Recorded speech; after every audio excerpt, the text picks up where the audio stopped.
hindsight process, came up with a lot of stuff that we had learned, that we'd take away, that we're going to do differently, that we're going to try and accomplish. And this presentation in particular is kind of a culmination of all the UX lessons from that. And there's no really particular order to how they are. There's 10 of them. And it's really just kind of like raw, unfiltered aha moments where I look back and I was like, okay, definitely need to write that down to remember that. Now, in going through this, are you going to flick over? Oh, no, I have a clicker thing. Okay.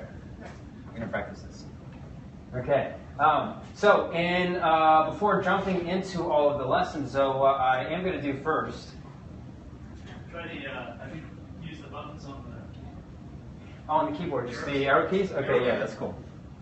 Okay, yeah. So before we jump into the lessons, as you all know, as UX people, that understanding requires context. So I do want to share just a little bit about myself as well as the company and just the processes of our two cornerstone services before jumping completely into what those lessons are. I do love Q&A very, very much. So I am going to try and get through this presentation so that way we have plenty of time for Q&A, and that way you can get as much value as you can out of this, and I can answer your questions specific to your business or your startup, whatever it is you're doing. So bear with me. Just under 2 years ago now, about 1 year and 10 months, I had no idea how to code or design at all. And if you had asked me what language a program was written in, I would have told you English before I ever said Ruby or JavaScript or Python. So I was completely non-technical. And my first company was Thrive, which was client management software for personal trainers. And I was the fitness guy. All of my experience, education, formal background was in everything fitness. I left college with a health fitness specialist degree. I trained agents and analysts for the FBI. I went on to coach models and athletes. I was writing for the Fitness Trainer magazine. I had my whole career set up there in this kind of like niche in online coaching. And at Thrive, I was like a business savvy, smooth talking domain expert that would sell ice to an Eskimo, right? And after that company, I really got the bug and fell in love with the tech scene and wanting to pursue startups. So what I decided to do, as any normal person would, I quit everything I was doing, all the writing, coaching, and I rented a one-bedroom apartment, and for the next 8 months, taught myself how to code and design 10 to 12 hours a day, 7 days a week. So then fast forward those 8 months, and we arrived to just about 1 year ago when I started NotionTheory. And NotionTheory is really focused on providing fixed cost, fixed timeline product development to non-technical founders to allow them to get a product quickly into the market and test if they have a viable business. Now again, this seemed logical, and I felt like I had a better way to do that, right? Because it's certainly been tried before. But rather than just going on the assumption that the way I thought it should be is better, I had the idea for it in Raleigh, North Carolina. And literally the next day, packed up a duffel bag, went to DC, couchsurfed for the first month, and thank you to all of you in this room, because I probably stayed with one of you or someone you know. And in those first 2 weeks, ended up getting $20,000 in pre-sales before ever starting the company. This was just all smoke and mirrors. So then once we got the money, started the company, created the LLC, yada, yada, yada. By month 7, we broke 6 figures with a bootstrap team of 3. We doubled very shortly thereafter, and just coming on 1 year, we are on our way to tripling. So it's been very, very fast growth. So with NotionTheory, we provide kind of like 2 cornerstone services that we're known for. One is the 4-week minimum viable product, the 4-week MVP, and the other one is the 3-week clickable prototype. So with the 4-week minimum viable product, this is focused on developing an application and getting it to market both for web and mobile. So if it's a mobile application, we do all design, development, and publishing of it to iOS and Android app stores in just 4 weeks. So this process is broken down into 3 phases where we have the design phase. And the entire first week is spent on UX design, where we are focused on wireframing every page major action of the application. And then the second 2 weeks, weeks 2 and 3, are focused on development, really just taking the wireframes and delivering the product to scope by the end. And then the 4th week is just for polishing, testing, landing page, and getting it ready to push to production. And then the other service is 3-week clickable prototype. And this one is just a 3-week design prototype. It's all design, no development. How many people here are familiar with clickable prototypes in the Vision Marvel app? All right, so just a few. So all this is it's just a collection of images. So the process itself, it would do the same wireframing session in the sprint that we do in week 1 of 4-week MVP. And then the second week would be all focused on UI, where we do the branding, the stylistic elements, the colors, the typography. And then the third week, we actually take all the mock-ups and we create a clickable prototype out of it, which is really, you just have all these images, and with a service like Envision App or Marvel App, you just hyperlink the images together. So then what happens is you can give someone an example mobile application, and when they click somewhere, right, it's actually hyperlinked to another image, and the other image slides in, so it kind of gives a look and feel that it's an actual application without any code. So again, a really great service to try and test and validate the product. Now, when we are talking about user experience at NotionTheory, we are specifically focused on lean UX, which really kind of focuses on lightweight design deliverables that are used to drive conversation, estimation, and validation with all of the internal stakeholders, aka their team and ours, and then ultimately those with customers.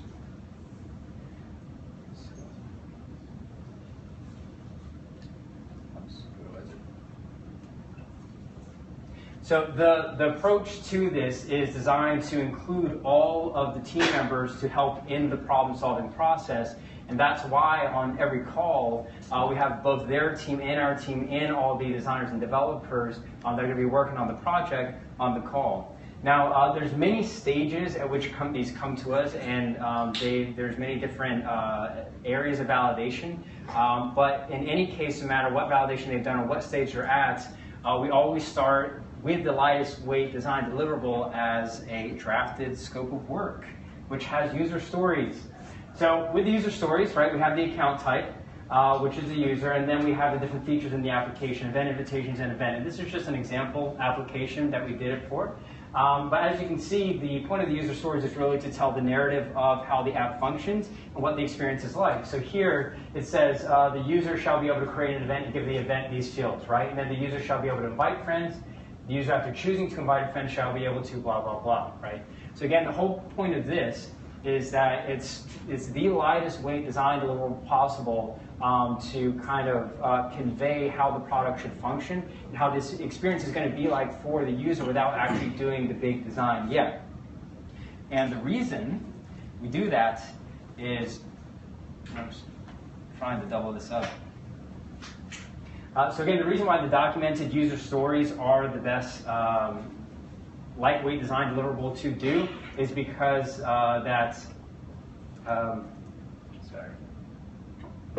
it's the quickest one to begin the discussion with customers about what is the problem you're trying to solve, who are you solving the problem for, how are they solving the problem now, and ultimately what solution is that you're going to build and deliver to those customers. And again, one of the nice things about that user story list is it is a bunch of text, right? But that is one of the beauties of it is that you don't have to worry about messing up this beautiful wireframe or this beautiful mock-up, right? When you converse about the product, you are talking about, again, the functionality and the experience. You're not worrying about the aesthetics and the layout. And the reason we also start with kind of the text list is that a person's experience are driven by their perceptions, and those perceptions are driven by their expectations. So the better you manage expectations, the better experience your customer and user is going to have. Now, we also do the same process with wireframes as well. And again, with wireframes, we're focused on what is the lightest or lowest fidelity design deliverable that we can give, again, to drive conversation about the problem, the customer, and the potential solution. So in going from something like a set of user stories on the document, we'll then go into wireframing. Now, with the rapid progress, this is another one of the really, really big benefits of lean UX is that there's always this feeling of constant forward motion, momentum, and progress. And lean UX really, really pushes validation much earlier in the design process and forces everyone to share their ideas and opinions and assumptions while it's in its infancy. So the level of design it takes to do the user stories, for example, is far less than doing a high fidelity mock-up, right? So you're able to iterate on it much easier, And when you start collecting all the feedback from those meetings, right, it's only taking hours instead of days. So again, in that first week where we were running through and finalizing wireframes, we're meeting every day, and we can iterate incredibly quickly on that and turn things around in hours because each of the deliverables are lowest fidelity possible and they build on top of each other. So again, just an example of the wireframes is, so what you see on the far right, that is the finished product at the end of 4 weeks, and we iterate on the design through weeks 2, 3, and 4. What we do in the first week, the wireframes, is what you see on the left. And again, when we take the user stories, which again is a narrative for how the user would use the application and how things function, we then just start with an incredibly basic wireframe, right? And the whole purpose of this is that we are focused exclusively on kind of mapping out the architecture of the application, all the pages within it, and how each of those kind of connect, interact with one another, right? And the major actions on each page that links them to the other. Once we've kind of solidified the workflow and checked out if everything is good, again, the next lowest fidelity design deliverable is just putting in some of the details here, right? So removing the map, actually putting a map, removing the action, actually putting in the actions. And this is kind of how it ends at the end of that first week. And then we go into development and do the UI design while development is in progress. Now, that, again, is just a bit about the process. Those are, again, are the two cornerstone services. And here, we are going to jump into the 10 user experience lessons learned. So the first one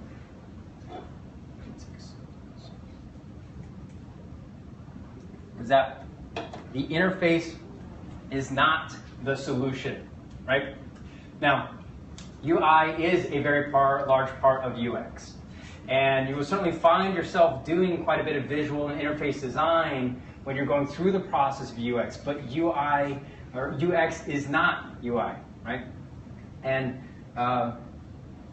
UX isn't just the end result, which are the wireframes and sketches. So the reason I originally fell in love with user experience was because it was this incredibly holistic approach to truly understanding everything there is to know about the company, the product, and its customers. So what is the problem they're trying to solve? How are they solving the problem now? Who is the customer that we're solving the problem for? And it's these questions and more that you have to answer before you can ever even consider trying to create the solution that is that you're going to eventually deliver to customers. So when you create an interface for the product, you've done so as a result of all the solution design and the solution thinking that has come before it. So the interface, again, is not the solution itself. It is merely just kind of an expression, a representation of the solution that you created before actually sketching and wireframing. And I said these weren't in any order. I do remember why this one is first and it popped up first, just because we talk to a lot of very wonderful people and they have very wonderful ideas. But, and there's a but, when we have these conversations sometime, right, we'll go through the whole, the draft and scope of work, and we'll go through the user stories and talk through the functionality and experience and just check, everything is good. And then we get closer to the end, and then they'll say something like, you know, for us to really compete or our competitive advantage, what is really going to separate us apart is that the app has to be really, really slick. It has to be very, very smoothly clean, right? And all these comments are about the interface, and they really believe if the interface is slick and it's clean and it's minimal, that is going to be the driving force behind why someone will or will not use their product, and that couldn't be farther from the truth. So again, the interface is most certainly not the solution. Lesson number 2, everyone is an experienced designer. So it is my firm belief that UX as a skill set is not and should not be exclusive to just the person with the title, right? Everyone should be thinking about the customer's needs. Everyone should be thinking about how to address and meet those customer needs. Everyone on the team in the room should be thinking about solutions and ways to enhance the experience to increase the client's happiness and success, right? Everyone is going to have a core competency, what they're best at, but that doesn't mean they can't contribute anything to the product discussion, right? The domain expert understands the customer market needs. The designer understands potential solutions for how they can take the customer market needs and then craft a solution out of that that creates this seamless, intuitive experience, right? And then you have the developer who understands their work required to implement this solution, but will likely have an idea of alternative ways to implement the solution and develop it that are maybe more time effective and cost effective, right? So regardless of title, when you get all those people in the room, the most valuable thing every person provides is perspective, right, from their respective domain. So by including all stakeholders in the discussion, by giving everyone equal speaking rights when you're talking about the product or the experience, and making sure that the decision is not bottlenecked by just the person with the title, you're able to address core issues much quicker. You're able to communicate better with your team, and most importantly, accelerate your rate of learning about the problem, the customer, and the solution. The third one is user types over traditional personas. Now this one is fairly specific to our business because a lot of the companies and startups that we deal with in particular, they are building the first version of their product, right? Or if it is an existing company, they're looking to do a spin-off product, and again, it's the first version. So for us, we focus on user types rather than traditional personas because really these companies don't exactly know who their customer is yet, right? So I shouldn't have eaten pizza, I'm so sorry. It's like when you drink a Coke after you have it for like a year. I get the bubblies. So with a traditional persona, right, like, you know, in us working with a new company and they go, okay, our customer is Jane, who's 35 to 45, she drives an economy car with 2 kids, 60 to 100,000, has a subscription to Hulu and Netflix, and you know, has a dinner date every Friday night with her husband. Like, that doesn't give us a lot of insight as to the user behavior, and we can't really use that because we don't know who the specific customer is yet. So when you are working with a new product, in our experience, what has worked best is using user types instead of those traditional personas. So one of the examples of one of the companies that we're working with right now, it's Netflix for indie films.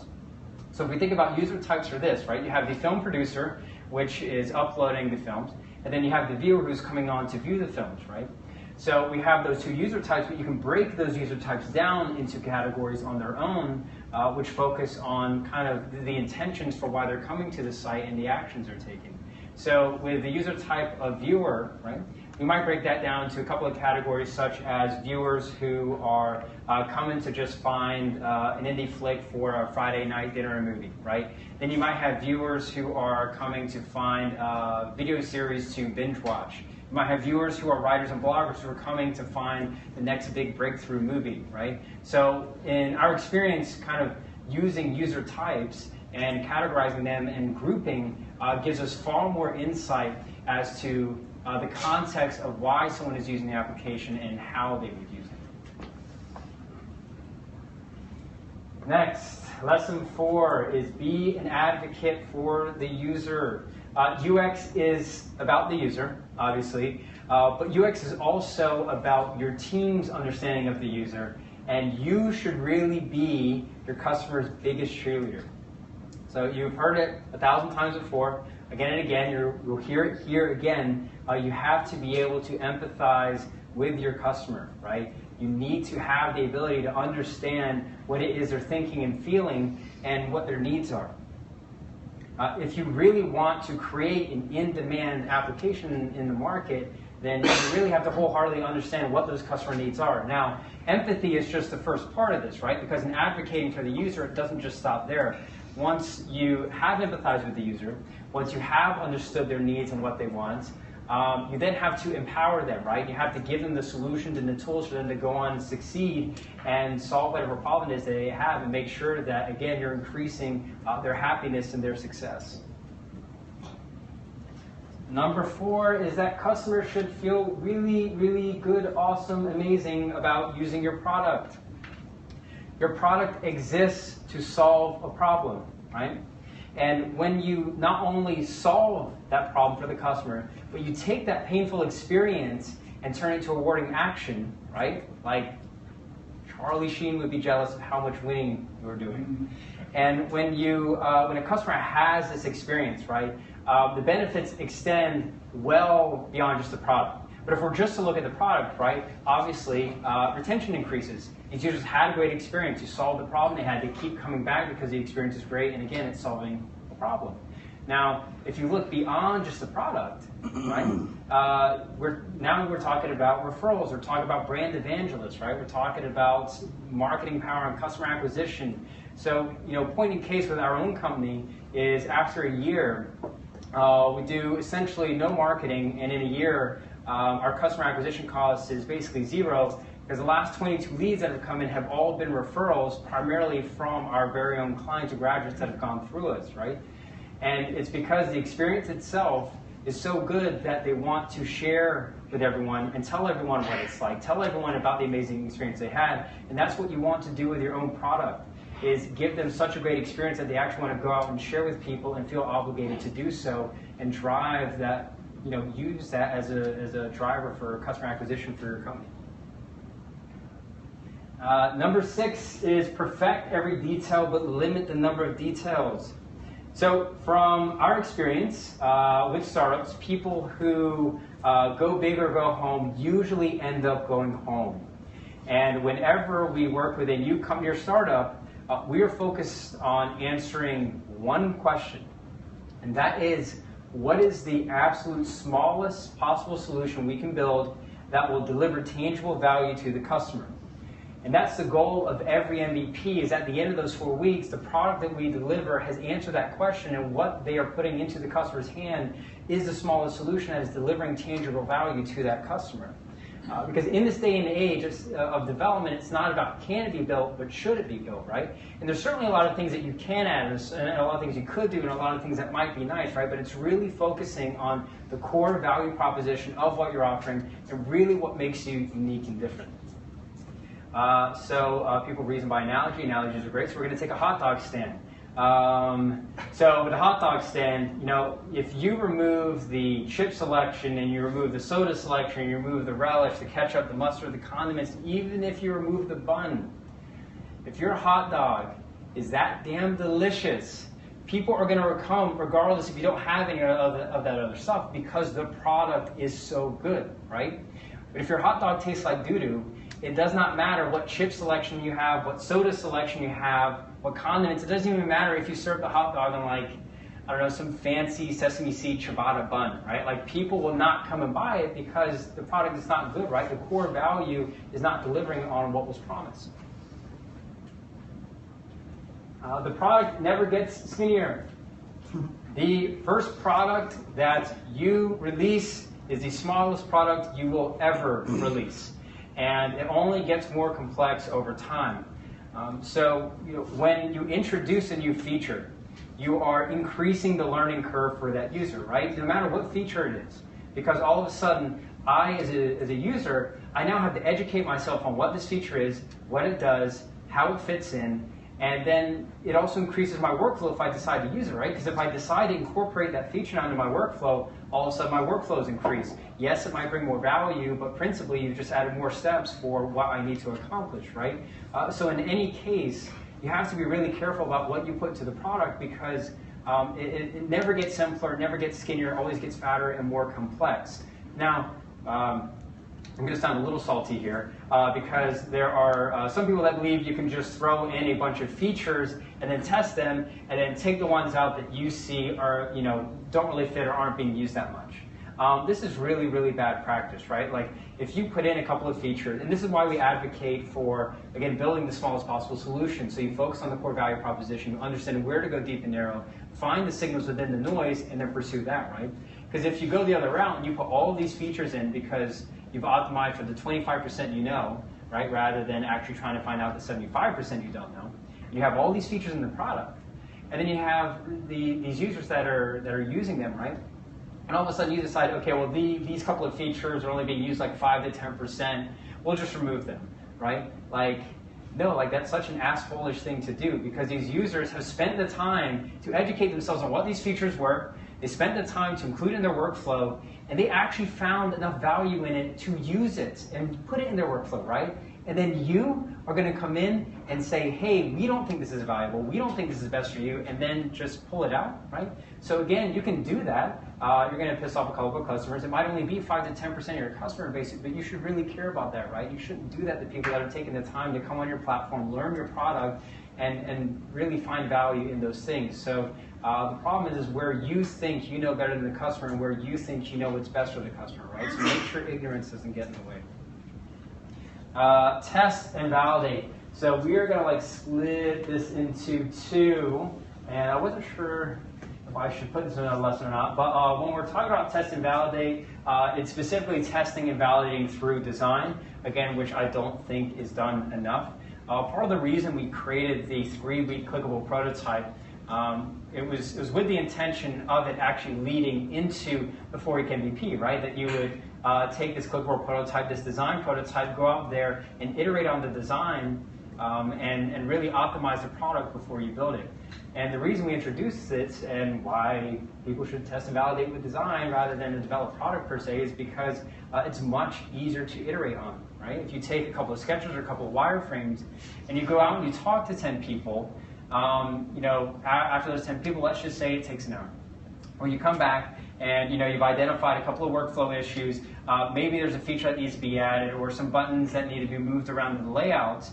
But with a design, right, versus a developed product, you can just go back, you can open up the wireframes in Balsamiq or whatever application you're using, modify a couple of elements in design, put it back in the prototype, and you're ready to go back on the floor in like 20 minutes, right? So you can continually do this over and over and over and experiment and test and validate and iterate and essentially optimize the product before you've ever built it and hopefully get pre-sales. Now with the second piece, to accelerate learning. I guess this is more or less a tangent than anything, but when a lot of companies we talk to and speaking, judging, and mentoring at events like Lean Startup Machine and Startup Weekend, we see this a lot where people already come in believing their product is already validated, right? And when they believe they're testing and validating, they're actually not. They're just searching and finding people who use this product that they believe is already validated because everything makes sense in their head, right? They strung together a bunch of assumptions and created this plausible truth. And the stem of it is that they fall in love with the product that they have created, and they are instead passionate about the product rather than passionate about the problem. So now with the product in hand, believing it's already validated, they only go look for people that are willing to use the product, right? And then, at this point, they still haven't even found the problem. So when they created their product and they found people who use the product, they then go look for problems that those specific customers have. And they're not really looking for problems, they're just looking for a pattern. And they're saying, okay, most people are saying this is the problem, so it must be the problem, right? So again, they've built the product first, then they found customers, and then they tried to find the problem. And that is a complete, vast, backwards way to building a company, because you should instead be passionate about the problem, and if you do so, and you stay solution agnostic, you're always going to guarantee that at any step, in any phase, you're always delivering value to the customer. Number 9, nothing beats observing people using your product. Cannot stress this enough. When you sit down and you watch someone use your product, it is a completely different experience, and you gain so much insight from that. And one of the best reasons why is you're actually able to ask just that question, why? You can, why did they look to the left side of the screen instead of the right side of the screen when they were trying to find that action item or that navigation element? Why did they click this button when this one was more prominent? Why did they completely overlook this feature when they were doing X, Y, or Z action? So there's no substitute for this kind of customer development, being able to kind of dig to the root of those issues, because that is how you're going to accelerate your learning, succeed, and grow. There's a sea of incredible analytic tools, and they do a lot of wondrous and amazing things, but they are, again, limited, and they cannot replace human contact, right? Because the analytics will tell you what someone did, when they did it, and how they did it, but it will never, again, tell you why, right? If you have a 5-step form, and you can look at analytics and see, okay, well, on average, it's taking them, users 15 minutes per step to complete the form. But on step 3, it's actually taking 25 minutes, and only 75% of people are completing instead of 100%, right? Well, again, it's told you what they did, how they did it, when they did it. It's helped you identify a relative point of friction But again, it doesn't tell you why. Why are they stopping and not completing the form, right? Is it because they have to go pick up their kid after soccer practice and they forgot and they just like abruptly left? Is it because they got halfway through and they got form fatigue and they decided they didn't want to keep filling in the form anymore? Is it because they got halfway through and something tipped them off and they decided that it wasn't valuable enough, but they didn't need this anymore, right? Like, these are the questions, and you have to get to the root of these questions to understand their behavior and why they're making the decisions they are. And that's why it's so important to do this. And again, customer development, talking to customers, observing them using your product, there's really no substitute. There are a lot of services that try and simulate things, but again, there's nothing like being in the same room with that person and being able to reach out and talk to them.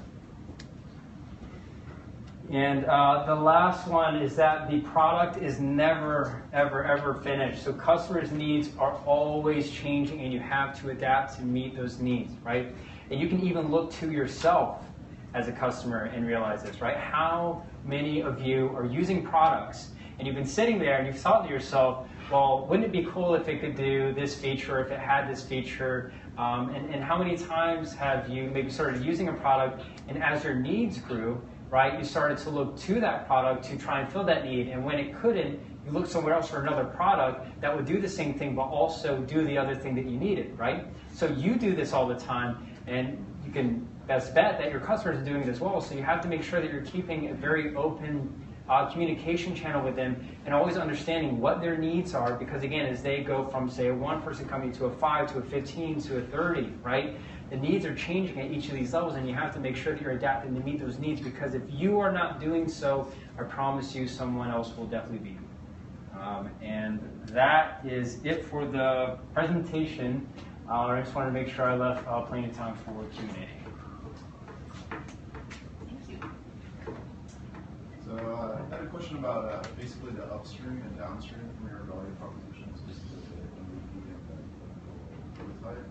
So I personally observed you talked to probably 100 potential clients, I guess, at a startup and stuff like that. I think I was even at your first public presentation. Yeah. But in terms of more products that you could offer or doing legacy code maintenance, I mean, so right now, as you present it, it sounds like you release these value propositions, and that's the end of the day, and then you can go on to No, yeah, so we actually have like a pre-screen process, so we don't take everyone. Yeah, so if, I guess the question is, like, do we just dump people off when we're done? Well, yeah, that, and then also just some rough estimate. Like, I would guess actually probably the best we talked to over 1,000 people for 5 minutes under the pretext that it would use this. I mean, I might, or at least that you could add some value. What was the last question again? I couldn't hear. So, how many people would you estimate that you've spoken to? Oh, when I was starting out, when I got the pre-sales? Yeah, over the past year. Oh, over the past year. Oh, goodness. I'll do pre-sales because that was when I was like in the thick of it. I didn't count the actual number of people, but I spent 2 weeks trying to go to meetups every breakfast, lunch, and dinner. And again, it took me about 2 weeks, maybe about 10 minutes a person. That was the only problem. It would be great if everyone had like a sign over their head saying what they did and what they needed, because it would save so much time, right? Like I'd get in a conversation with like this biomedical, pharmaceutical, PhD person, and I'm just thinking to myself, like, I have nothing to give you. You have nothing to give me.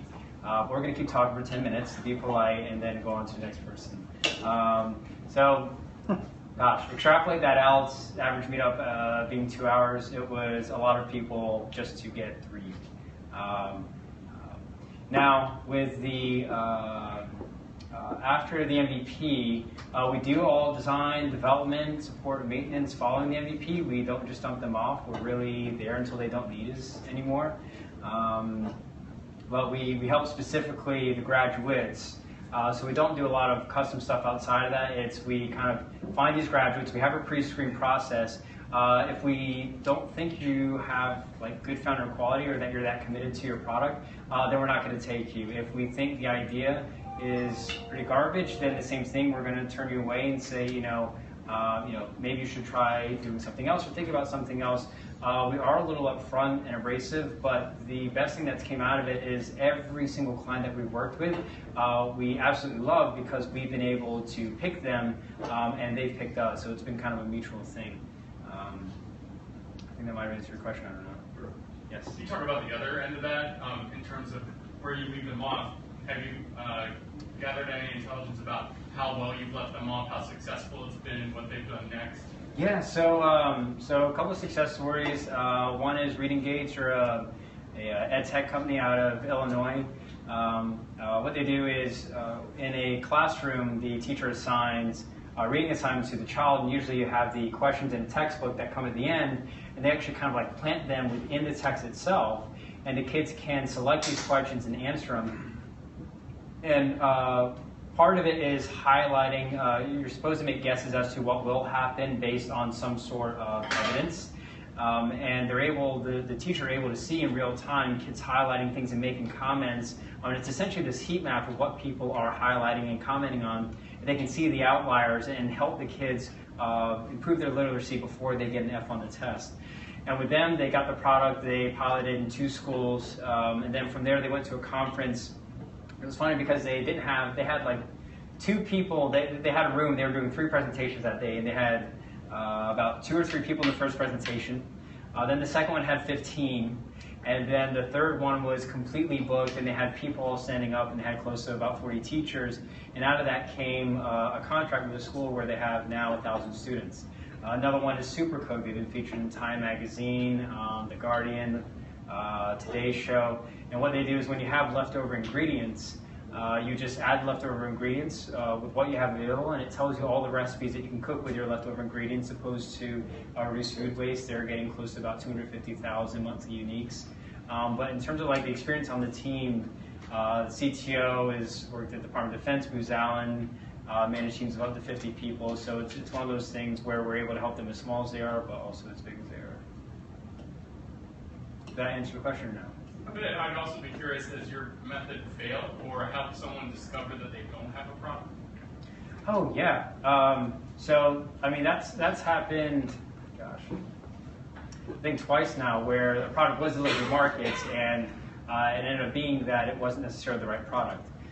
Again, I would say, I mean the tech piece that we're doing isn't really the hardest part, right? Like the hard part is finding a problem that needs to be solved, someone who has the problem that's willing to pay for a solution, and then figuring out what that solution will be. So the tech part, what we're building, is more or less the easiest part, but I would say the companies don't fail because of the solution itself. They fail because they haven't done proper validation. They're not targeting the right customers, or they didn't deliver the right product that they would be willing to pay for. And again, some of these companies come, they may have some letter of intent or validation in terms of like pre-sales, but then they deliver the product. And while that one person might be willing to pay for it and use it, they're not able to scale that out to 10 customers or find 100 customers for that. Yes? A couple things. Just as a percentage, about how many percentage of prospects do you say that you end up having to reject? And you mentioned commitment or just plain old bad ideas is maybe some of the reasons you've said no thanks to some customers. Are those the big 2, or are there kind of another sort of checklist of things that you need for a customer for the short-term engagement? Those are really the only 2, because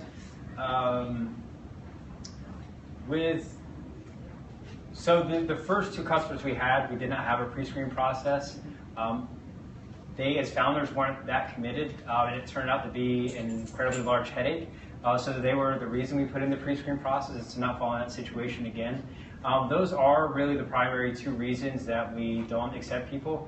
And the reason for that is that we are ultimately partly responsible for their success, if they succeed or not, because we kind of pitch ourselves as their stand-in CTO. So we're taking the business requirements that they have and the validation they've done and the conversations with customers, and then we're translating that into technical requirements and helping them figure out what product they should deliver to market. And again, kind of to your question, we rely very heavily on kind of the conversations they've had with customers, the market research they've done and such, because we get companies from so many industries that we can't really be sufficiently knowledgeable in all of them. So we do rely quite heavily on the person to have that domain expertise and be able to say, this customer needs this, or the product should function like this, or this is how people are solving the problem now. And then based off that information, we kind of use that as a starting point to figure out what the solution should be. Right. Another question. I really like the marketing and the approach. It's really strong, and I was thinking about one of the big things I tell you is don't strap. And to me, you guys are not strapping. You're very direct about what you're doing. Yeah. Now, you did mention something there about saying you can go as big as you want. I work for a big company. We can't get a statement of work through our legal department in 14 days, right? Right, yeah.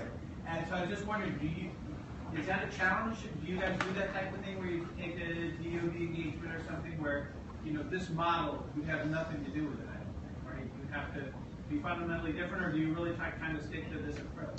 That's different. So we've been talking to AOL and USPS because they want to bring the service to the enterprise space. And there it is certainly a little bit different. There it's a little more modular for them. They actually want us to come in and help them do some of the customer discovery process and the validation pieces and the design prototypes and tests and figure out what product they should build and kind of get to market. For them, it's more or less understanding, they know that if they build 10 products, 9 might fail, but they're looking kind of for that one next blockbuster. Yeah, so, but that is a much longer process, yeah. Yes?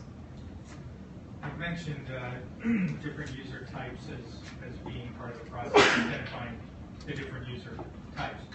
And there's always a generic user. Right? Yep. And the examples that you gave for Netflix were all searches of various descriptions. Yeah, actually, yeah, you're right. And so that would be only one type of user. But in your experience, the way you differentiate between user types is by which user stories they are involved in, which use cases they execute. And which comes first in your process? Do you identify a bunch of user stories and then say, oh, mommy wants to do this, daddy wants to do that, Sally wants to do that, and then there's crazy Uncle Charlie who lives in the attic who does whatever he does, but he catches all the outliers. So which comes first, the user types or the user stories? The user types. So we do kind of separate everything into their own buckets. So both the user types as well as kind of the large functions of the application. So again, with the user story example, it was an application where you could create events. So you had, again, the individual user as a user type. Then you had the actual event invitation process that was its own feature and had its own narrative for how the user would invite someone and how the receiver would receive that and then interact with that invite. Then you had the event itself and how you could create it, manage it, and edit, delete it, and that had its own narrative as well. So that may not be politically correct though, but that's kind of how the process works. Yeah. No, please. There's that whole Ansoff chart kind of idea of new customers, existing customers, new projects, existing product. You guys have kind of picked the hardest quadrant, right? You have a lot. You're going right for new customer, new product. Do you find that is it part of your strategy, or now that you have had some of these customers for a while, are they kind of moving in those directions? Are you seeing customers coming back repeatedly and saying, yeah, I want to engage you again for this idea, for that idea? Or are you finding you're getting people saying, I saw what you did for this graduate, I'd like you to do the same types of things but modified for me? Like, is it growing in those directions now that you've been around a while? So I've done 18 now, and of those, 14 have come back to do 2 or 3 rounds of additional development. Yeah, so essentially what has happened is that we've kind of established this relationship with everyone on the team, and now they rely on us as that stand-in CTO, and they look to us for advice and help. It's kind of one of those things where there is a disparity between supply and demand of tech co-founders, and anyone who's been non-technical trying to look for a tech co-founder, it is absolute hell. So the fact that they found someone that they can rely on when they need them, they more or less just kind of tell us what they need, and then that allows them to focus more on the business side of things and marketing and sales and customer development and so on. And then, is there another part of that question? Well, no. Also about you have people coming and saying, I want you to do something similar. I love what you guys did with the searching map thing. Do one for me.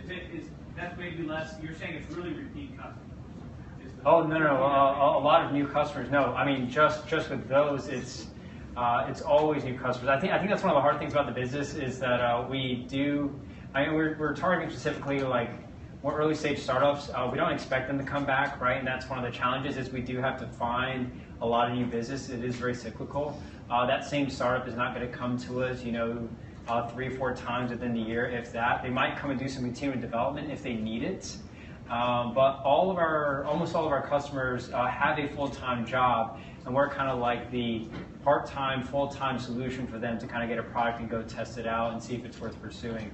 So while we are doing continuing design development for all these companies, it's not frequent or recurring enough that it warrants kind of like solely relying on that as the main income source. So it is finding new business. Do you accept offers where somebody tries to sell you on equity in their idea? Or No. Only after the first, so they have to do an MVP with us first. The whole reason for that is we really want to make sure that we like them, that they like us, that we work together. They can see how we respond to deadlines, quality of code, how we interact and communicate with them, how we collaborate with them. But more importantly, we see what they're able to do when they have a product in their hand. Do they hustle? Are they able to identify the customer's needs and adapt? So it's really like a dating period, right? And then if everything works well, then we'll have conversations about equity after that. But they definitely have to do kind of the initial product first. There's just so many unknown questions at that stage, right? Yeah. Yes. Speaking of adaptation, how often and how dramatically do your customers' visions change as a result of your process? Quite a lot. Yeah. I mean, we have customers that came and if you were to talk to all of them, I think the resounding comment you would get is just kind of the feedback and collaborative environments that we provide and really challenging all of the assumptions they've made. So the difference between, I guess, us and a traditional development agency is a traditional development agency, you go there and they're kind of yes-sayers where you say, can you do this? And they say, yeah, we can do that, and yeah, we can do that, and yeah, we can do that, and they just add it on, right? But with us, we're specifically focused on building the smallest solution possible. So we're looking for every possible reason to trim the fat and remove every feature we can to build the smallest product possible. And with that, we really push back and challenge them on a lot of things that they've supposedly validated in the marketplace. So, I mean, we get plenty of people that say, like, fuck you, and they run away. But some people do appreciate the criticism. They take it really well. Again, we're not, like, railing them. We're just asking them questions that haven't really been, pushed back on before. And some of them take it as like new motivation because they feel like they have a new plan of attack and they feel that they're more focused, and they go out and they do it and they come back and they kick a ton of ass and they get a product built. So I believe in your presentation you mentioned that you're not the only one doing this. So who do you see as your greatest competitor and why? And what do you see as the core competition? Yeah, so there's one new one that came out of YC called Gangster. But what they're doing is they promise a scope of work in 10 minutes, and you essentially like sign it there, and everything is essentially set and ready to go in an hour. And then you never talk to the developers or interact with anyone. You just kind of give the money. You have a project manager that manages it. And then your product is just kind of delivered, right? And again, I feel that's where we are really doing well is in just the experience, right? And again, there's other companies that are doing it, but they're charging anywhere from $30,000 to $150,000. They're taking anywhere from 6 to 12% equity. Some are even requiring you to pay them to license the code back to you. There's a lot of really, really weird situations there. But with us, it was just like, it was actually, again, just doing customer development and going and talking to them. They were like, I have some money in savings. I'm willing to pay for a product, but I don't want to pay $50,000 to get the first version out there and test in the market. So we're like, okay, well, we'll do a cost-effective, quick turnaround solution.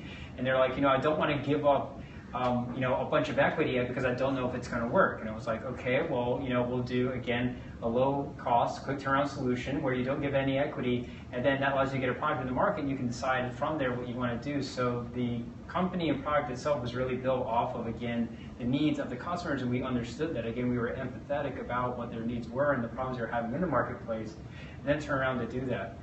Now, in terms of like the service side and with the consulting piece, right, it is really, really saturated. But just because it's saturated doesn't mean you can't come in and break new ground, right? I mean, there's a ton of restaurants, and people can still keep opening restaurants. And if you look as to why some of those restaurants do really well, even after they've opened after so many, it really comes down to the experience, right? When you walk in there, the decor of the place, the way the food is styled, how the wine tastes, what the music is like, what the lighting is like, right? The experience that you had there is what is so memorable about the place. And again, I feel that is the same with our process, is that the experience of going through the 4-week MVP process and getting your product built, these are people who are incredibly excited to get their product out there in the market. These are people who have gone out and validated, and they've been searching for a tech co-founder forever and they can't find one. This is finally their hope, their only and last hope to get a product out to the markets and see if it's even worth pursuing. And again, it's just like the experience of doing so. I mean, almost all of our customers are our brand evangelists now. They're lined up waiting to talk to new potential customers. They do most of the selling for us. Our customer acquisition cost is like 0. Again, just by focusing on the experience. So do you relate it all to Ash's products and services? Specifically, a bit more like upstream in terms of... Ash's? Yeah. Oh, I actually would not be able to comment because I know what he does with like the lean stack, but I don't know anything beyond that. Just curious, have you guys had interest from investing groups about, I could see if I was an investor, you're getting a lot of ideas, being able to say, yeah, I want you to go to these guys. Does that kind of thing happen at all? Is that something you can happen? I'll tell you the best thing that's happened about this is, so if I don't know, let's say you're dating this girl, right? And I was your best friend. And we went over to that girl's house and we met her dad.